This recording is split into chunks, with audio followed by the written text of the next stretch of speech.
आज के वीडियो शुरू करते हैं। परमात्मा के महावाक्य सुनते हैं।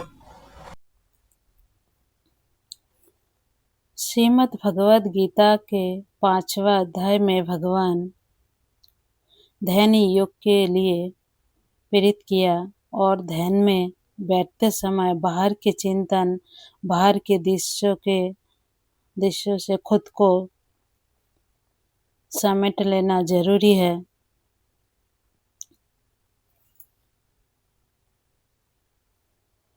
तभी हम दिमाग से ध्यान कर सकते हैं। उस परमात्मा के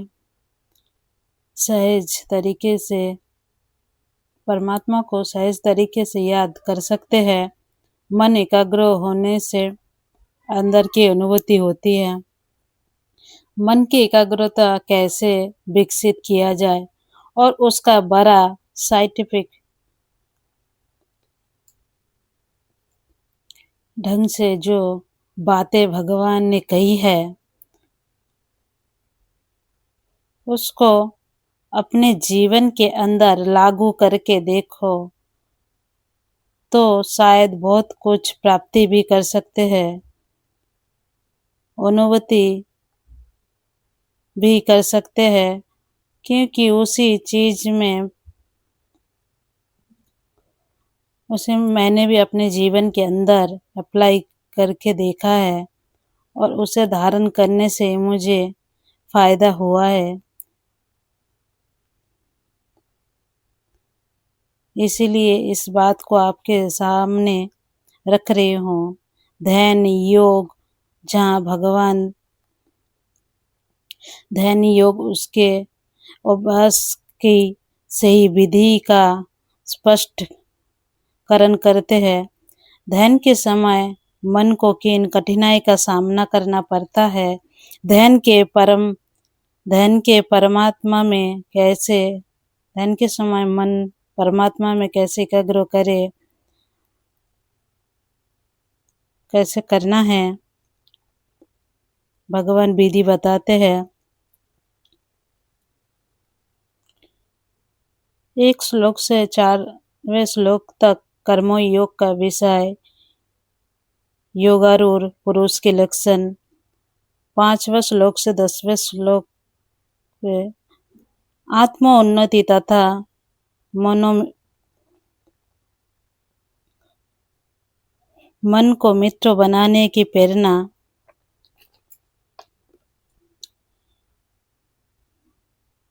11वें श्लोक से लेकर 19वें श्लोक के में ध्यान में बैठने की विधि बताते हैं भगवान। फिर 20वें श्लोक से लेकर 30वें श्लोक तक योग युक्त पुरुष के अनुभव एवं उसके लक्षण,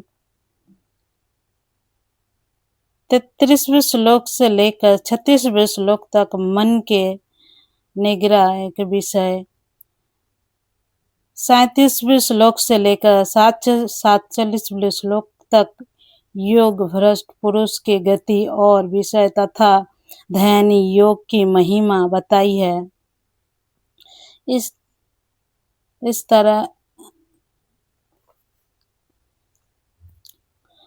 इस तरह से सर्वप्रथम भगवान अर्जुन को योगी किस तरह से बनता है,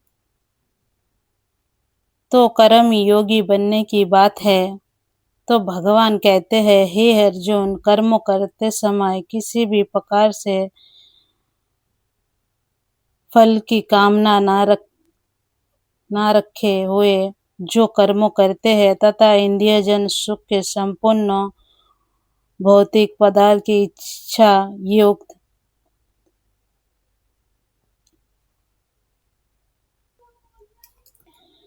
संकल्पों का त्याग करने वाला ही सच्चा योगी व सच्चा सन्यासी है।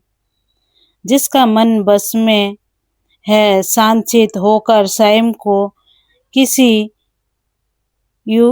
उपयोगी कार्यों में लगाता है, क्योंकि जब हमारे मन में कामना होगा, जहाँ जहाँ पे जो चीज़ हमें करना चाहिए वो हम नहीं कर पाते हैं,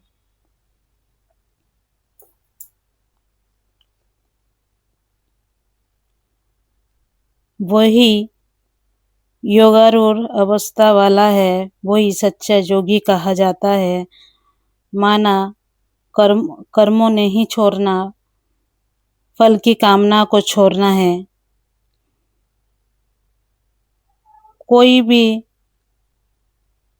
भी काम निस्वार्थ की भाव से जो काम निस्वार्थ के भाव से जो काम हम कर पाते हैं, स्वार्थ के भावना रखेंगे तो नहीं कर पाते हैं।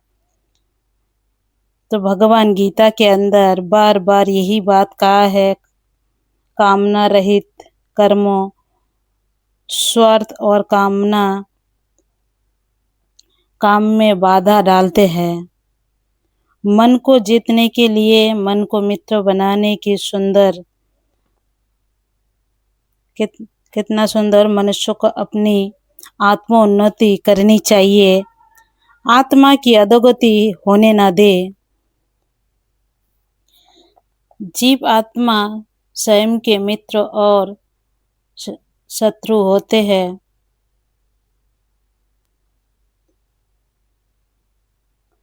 अर्जुन का प्रश्न, मन कब शत्रु और कब मित्र बनता है? जब मन सहित इंद्रिय जीती हुई हो तो मन मित्र है। मन सहित इंद्रियों परवश है तो शत्रु है। जिसने मन को जीत लिया है, ऐसे पुरुष मान अपमान, सुख दुख, सर्दी गर्मी से निर्लिप्त रहते हैं तथा मन को शांत रख परम आत्मा की स्मृति में समा जाते हैं। योग माना बैलेंस। उसके लिए एकाग्रता कोई बात नहीं। जैसे ही बैलेंस आया जीवन के अंदर, और ये बैलेंस से ही उस कई प्रकार की श्रेष्ठता और ले जाते हैं। आज योग को योगा आसन समझते हैं। जो योग गीता के अंदर भगवान ने बताई है, जो राजयोग भगवान ने अर्जुन को सिखाया, हर चैप्टर योग है। भगवान आसन एक्सरसाइज की बात कहीं नहीं कहा। गीता के हिसाब से योग का मतलब कुछ और है। भौतिक आध्यात्मिक बैलेंस ही योग है। योग माना बैलेंस, आध्यात्मिक और भौतिकता के अंदर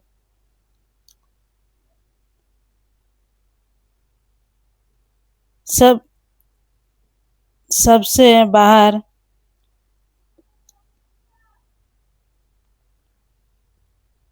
आध्यात्मिक और भौतिकता के अंदर समावेश व्यवहार, परमात्मा किसी को खुश करना और खुश होकर खुशी अपनाने वाला, खुश कर्मों और योगी जोड़ देता है, कर्मों योगी बना देता है। जीवन में रमणीकता और गंभीरता भी चाहिए।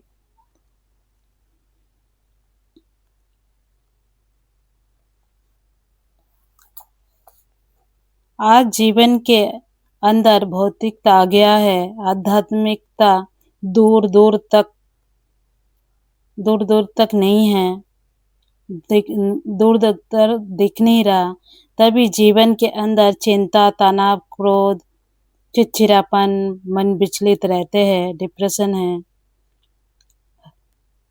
हर मनुष्य के अंदर नकारात्मक सोच आ रहे हैं। जीवन के अंदर अनबैलेंस हो गया है। दूसरा बैलेंस रखना है व्यवहार और परमात्मा। आज व्यक्ति व्यवहार कुशल करना चाहते हैं, लेकिन परमात्मा को छोड़कर व्यवहार में कुशलता वो सफल नहीं हो पाते हैं। उस बात में व्यवहार में दूसरे को खुश करने के लिए कोशिश करते हैं, जहां सामने वालों को खुश करने लगा रहता है, उसके बावजूद भी सामने वाला खुश नहीं होते। उसको खुश करने के लिए कितना लोगों को नाखुश कर देता है, लास्ट में वो खुश नहीं होते, वो फिर खुद ही दुखी हो जाते हैं। कितना कोशिश करा फिर भी खुश नहीं हुआ, तब जीवन के अंदर नाव में हताश, उदास और मायूस हो जाते हैं। क्या लाइफ है? भगवान कहते हैं किसको खुश करना नहीं है, क्योंकि कितना ही खुश करने की कोशिश करो फिर भी खुश नहीं होंगे।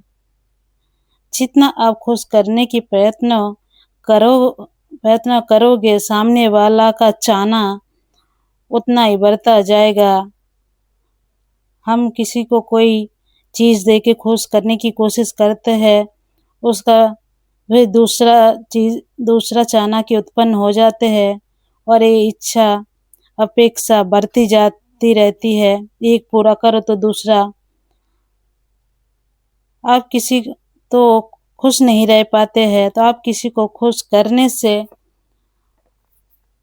अपना पूरा जीवन भी लगा देंगे, फिर भी नाखुश ही रहेंगे। इसीलिए खुश करो नहीं, खुद खुशी में रहना है। और खुश कैसे रहेंगे? परमात्मा से। जो परमात्मा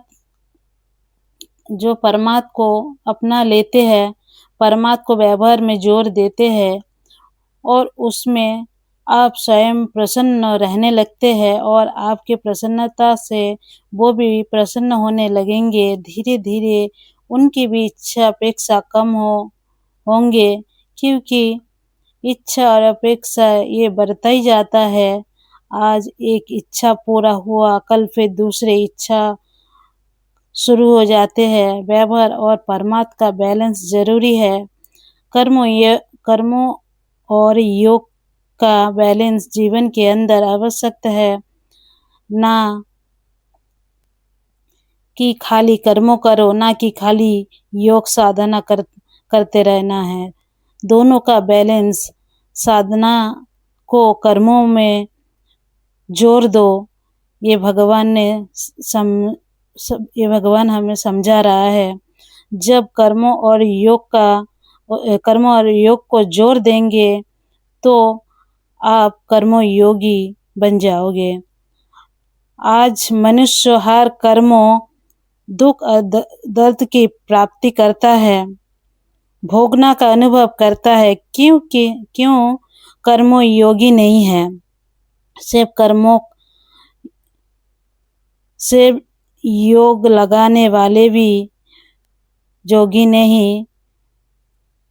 कर्मों करते हुए कर्मो योगी बनो। ये बैलेंस बहुत जरूरी है। जीवन के अंदर रमणीकता, गंभीरता का बैलेंस होना बहुत जरूरी है।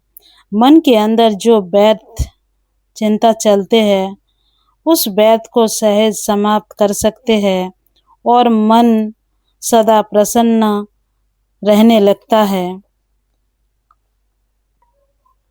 इसीलिए आवश्यकता है मन के व्यर्थ चिंतन से मुक्त कर लो। बहुत सुंदर बात याद आते हैं।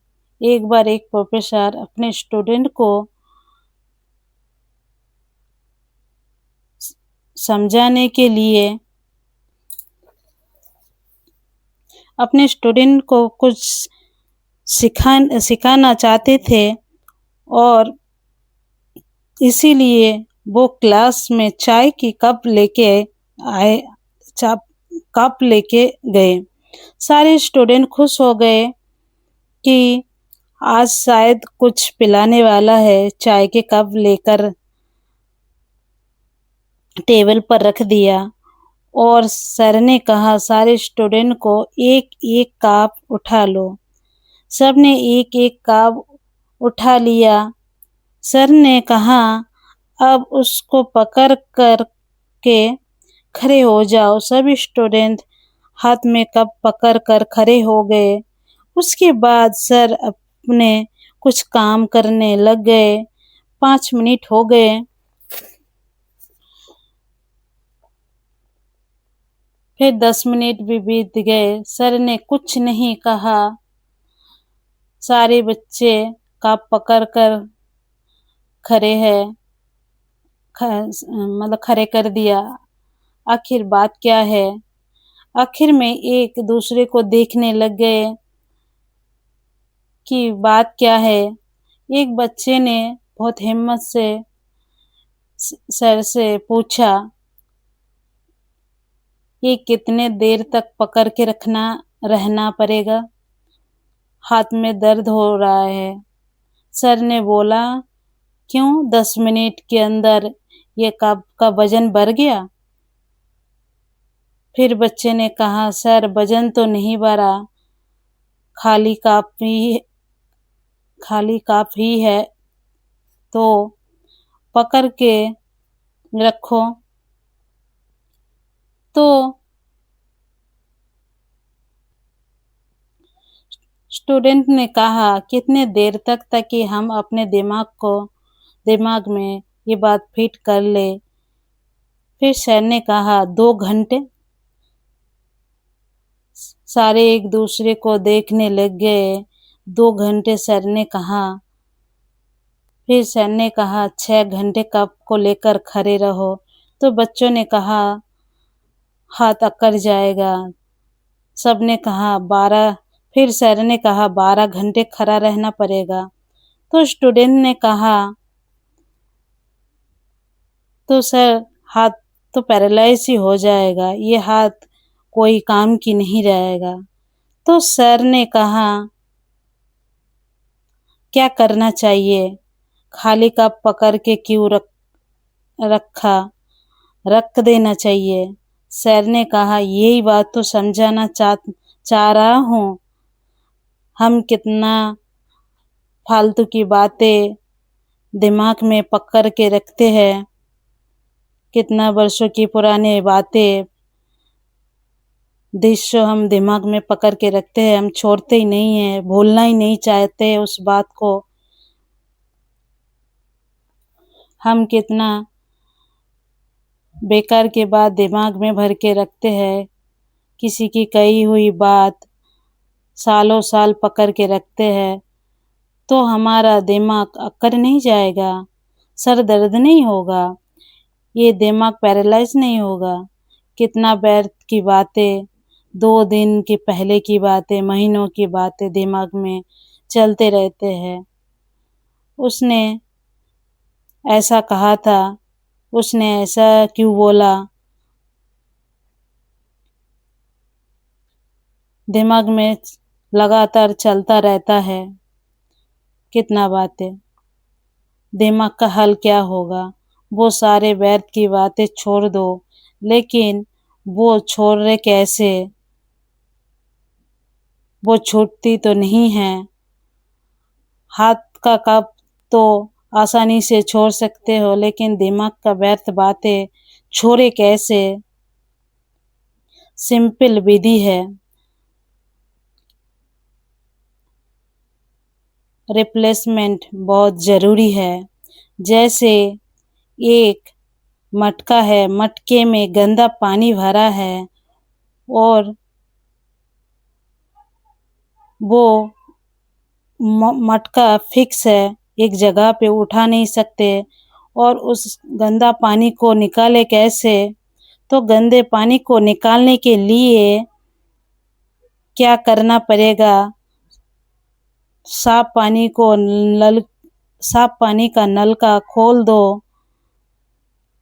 धीरे धीरे मटके के अंदर साफ पानी भरने लगेंगे और गंदा पानी बहना शुरू हो जाएगा।